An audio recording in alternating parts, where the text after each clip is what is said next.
Olá, gente. Professor Rafael Lima falando com vocês.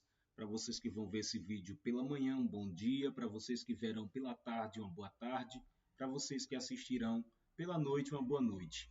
Nós iremos explicar rapidamente a lição 4, Deus é triuno.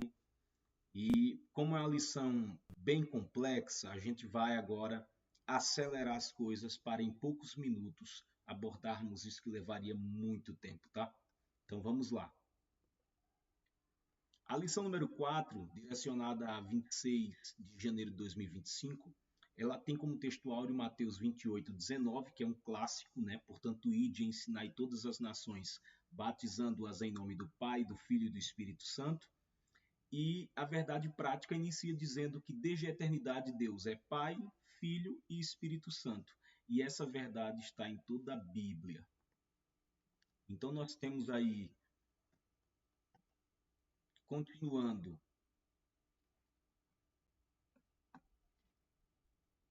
a leitura bíblica em classe, que vocês vão conferir na lição de vocês, tá bom? Essa leitura bíblica em classe, em Mateus 3, 15 a 17, é sobre o batismo de Jesus. Mateus 28, 19 a 20 é o texto que lemos no texto áureo. Vamos acelerando agora, porque a lição ela vai introduzir dizendo que o termo trindade não está na Bíblia. Todavia, de maneira implícita, os textos bíblicos apresentam o conceito desde o Antigo Testamento. O que seria o conceito? Seria o significado dentro da concepção judaica, dentro da concepção cristã também, no Novo Testamento. Então, desde a concepção judaica antiga até a concepção judaico-cristã no Novo, de acordo com o comentarista, o conceito, a significação já está ali de maneira implícita. No Novo Testamento, os primeiros cristãos se relacionavam com o Deus triuno, mesmo sem formulações teológicas complexas. O que seria isso? Eles não fazem questão de tentar explicar para vocês o que é que significa Deus Pai, o que é que significa Deus Filho, o que é que significa Deus Espírito Santo. Eles soltam ali os três juntos, muitas das vezes Jesus associado ao Pai, mas eles não têm a preocupação de explicar como que se dá essa relação. Então, os objetivos dessa lição são três. O primeiro é demonstrar como a Bíblia apresenta a Trindade, o segundo é indicar as principais heresias sobre a doutrina da Trindade, e o terceiro é explicar os perigos do unicismo na atualidade. Quando a gente inicia, o que é que devemos fazer? Perguntas cruciais sobre a natureza de Deus. Como é Deus? Isso a teologia responde com as perfeições ou os atributos, onipotência, onisciência, onipresença, a onisciência dele, melhor dizendo, a onipresença dele como volitiva, e por aí vai. Daí nós iríamos para uma amplidão de conceitos. Deus pode ser definido? Definido. Os estudos teológicos reconhecem que o conhecemos em parte. Como podemos teologicamente o definir? Deus é um ser, não uma pessoa. Pessoa no sentido moderno, antropológico. Esquece isso. O conceito de pessoa para os gregos, o conceito de pessoa para os povos bíblicos é totalmente diferente, tá? Então Deus é um ser, não uma pessoa. Todavia, é um ser pessoal, porque as características que os seres humanos compreendem como características pessoais, eles atribuem a Deus como antropomorfismo, antropopatismo e por aí vai. Todavia, na unidade subsistem três pessoas divinas distintas em personalidade, mas iguais em essência e substância. O que seria a Trindade? É considerada a doutrina central do cristianismo, na qual Deus é um único ser essencial, na qual subsistem três pessoas eternas. Então, o único ser essencial, a única essência, e nessa essência subsistem três pessoas eternas, três pessoas que é Deus, e em síntese, Deus é o Pai, o Filho e o Espírito Santo, desde a eternidade não havendo entre eles nem anterior, nem posterior, nem superior, nem inferior aos outros. A distinção das pessoas não significa separação, mas a união e a entrega de umas às outras. Quando a gente vai falar da unidade de Deus, o único trecho que eu deixei aqui é o do batismo. As três pessoas não denotam número, mas inter-relação, a inclusão de cada pessoa, que denominamos na teologia de pericórese. Portanto, Deus não é solidão, seria comunhão. Deus seria comunidade. E qual seria a relevância da Trindade? A relevância prática. O primeiro ponto é que combate a ideia de totalitarismo político, a visão de um Deus totalitário que rege o mundo com punho de ferro, os homens que representam esse Deus.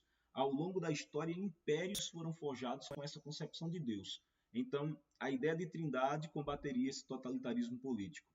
Segundo, combateria o autoritarismo religioso, porque a comunidade, que é a igreja, possui diversidade.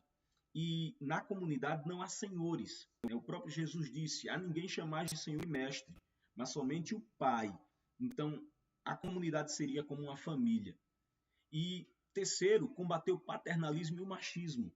Deus, comunidade, nos convida à convivência familiar. Então, o pai, a própria figura, mesmo sendo pai, gera. Imagine isso.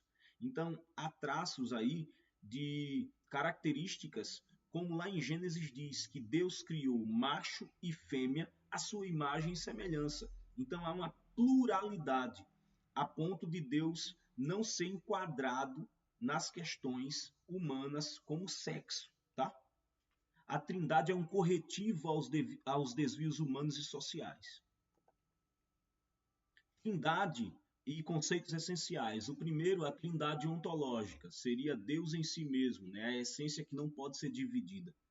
A segunda seria a trindade econômica, como que esse Deus, que é indivisível, não pode ser partido, ele se revela à humanidade. Ele se revela como Pai, que é fonte e criador, como Filho, que é mediador, e como o Espírito Santo, que é o agente que aplica a salvação.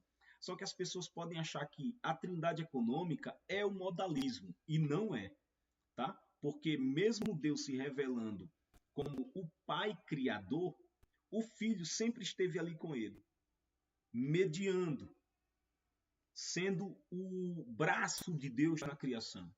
O Espírito seria essa força divina, não no sentido impessoal, mas no sentido de que Pai e Filho são braços divinos ali na criação. A pericórese seria a ação de movimento de uma pessoa com as outras. Então, é o habitar de uma pessoa divina nas demais. É como Jesus falou: eu estou no Pai e o Pai está em mim. Porque vocês me perguntam, revela-me o Pai, né? Revela-nos o Pai. Não crês tu que eu estou no Pai e o Pai está em mim? Então, isso seria pericórese. A consciência trinitária dos primeiros cristãos, eu listei aí Mateus 28, 19, 2 Coríntios 13, 13, 2 Tessalonicenses 2, 13 a 14, Gálatas 4, 6, Tito 3, 4 a 6, 1 Pedro 1 e 2. Vocês podem conferir em casa. As maneiras de refletir sobre a Trindade são duas, e a terceira que é a moderna. A primeira é a concepção grega, né? Quando partia-se da pessoa do Pai como fonte e princípio da divindade, que ao se expressar gera, entre aspas, o Filho, que emite o sopro, que é o Espírito. Consubstancialmente, tá? Esse consubstancialmente, desculpem-me, é junto, consubstancialmente, com N. Eles têm a mesma essência e substância. A segunda concepção é a dos latinos. Eles partiam da única natureza. Essa única natureza, a essência, seria um princípio espiritual, que eles davam o nome de Pai. Esse Pai, ele se projetava para fora, entre aspas, como palavra, né? Gerava o Filho, a palavra. E voltados um para o outro, eles expiram o Espírito Santo. Os modernos, eles fazem diferente, eles partem dessas relações intratrinitárias, tá? Quais são as heresias contra a Trindade? Nós temos 3 heresias, mas nessa lição 4 vamos falar apenas do unicismo. O unicismo ele foi desenvolvido no século III, conhecido como monarquianismo, modalismo, patripacianismo e sabelianismo.